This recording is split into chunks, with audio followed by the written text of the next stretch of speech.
This presentation contains sensitive scenes and themes that may not be suitable for younger viewers. Parental guidance and viewer discretion are advised.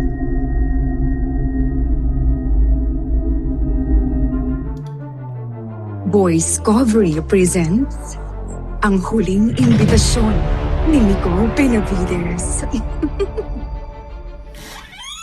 Pasok na. Marami naghihintay sa inyo sa loob.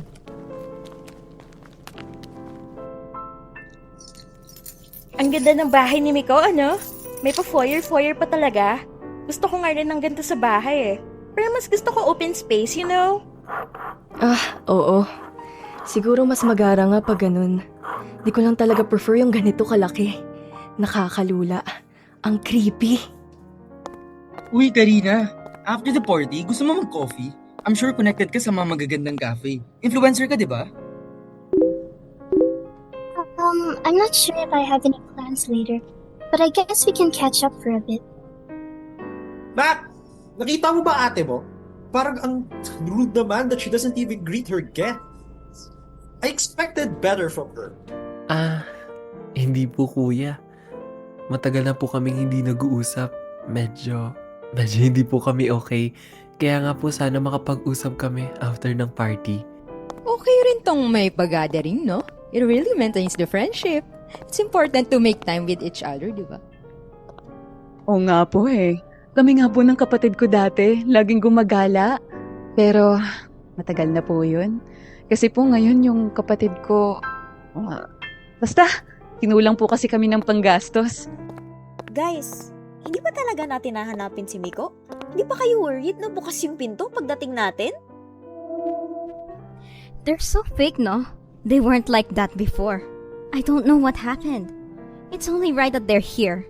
Sabi nga, di ba? Lahat ng kasalanan may kabayaran.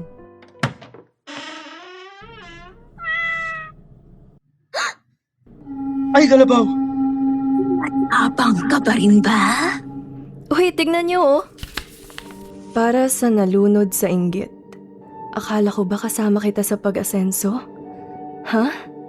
Instructions. Guys, may hinanda yata para sa atin si Miko. Oh, parang game? Patingin!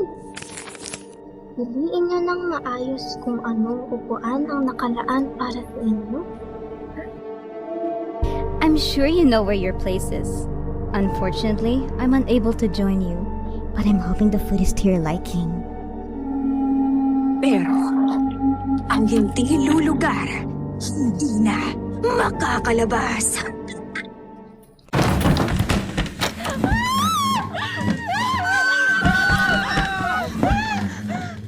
Ate Miko! Ate, hindi na nakakatawa to. This is wrongful confinement! Pwede kitang ipakulong, Miko! Sino nang magliligtas sa iyo ngayon? Wala ka ng pera.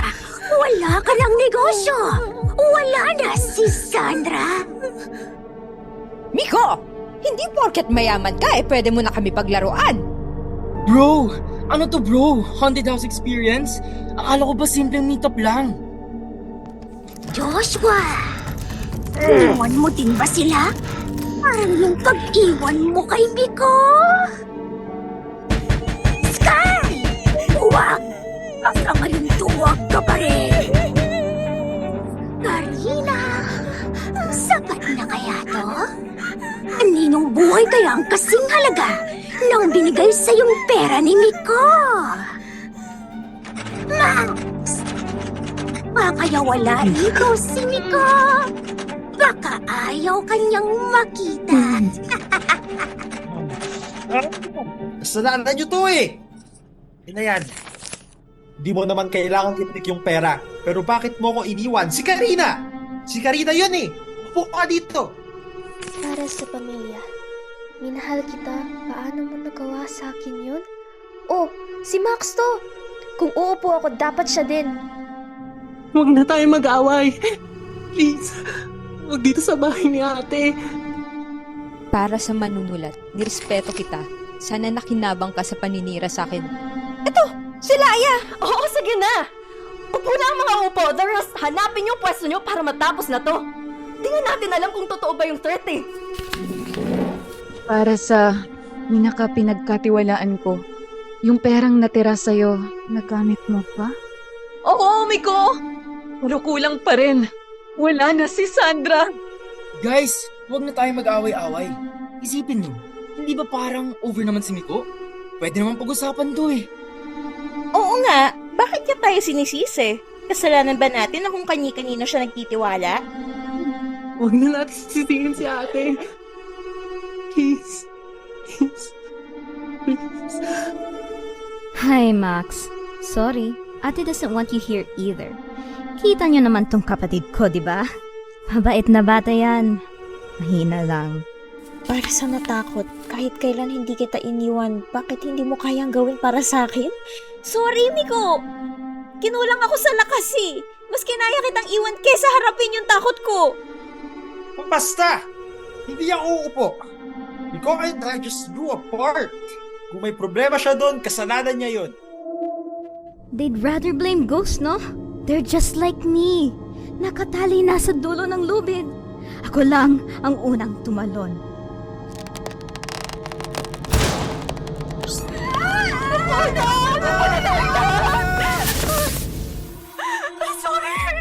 Sorry na!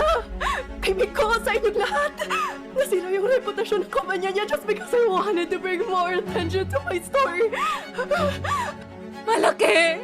Malaki kasalanan ko kay Miko. I was greedy. I wanted the money. Yes, paggamot ni Sandra.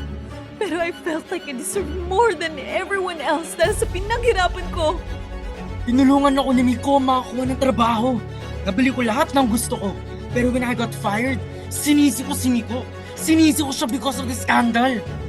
Lahat pinambinigay sa akin ni Miko. Siya nag-sponsor ng career ko. Pero nung siya yung humingi ng tulong, wala akong ginawa. Iniwan ko siya. Oo na!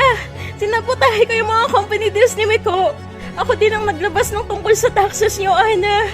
My family's company was failing. We had to eliminate tong petition.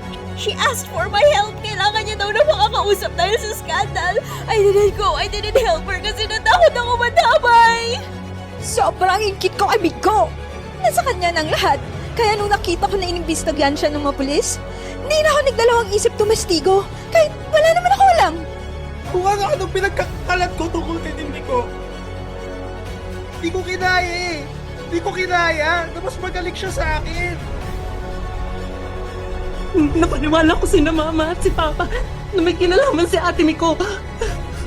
Kaya tinakwil siya kasi sabi nila wala daw silang anak na mapangabuto. Masukan mo ng atensyon. Tulad lang kay ate. Kain na. I never even want to hurt anybody. Kahit galit na galit ako, hindi ko kaya. So, if you ever loved anyone, remember this. Even in death, you will always carry the love with you. Kahit gaano kasakit.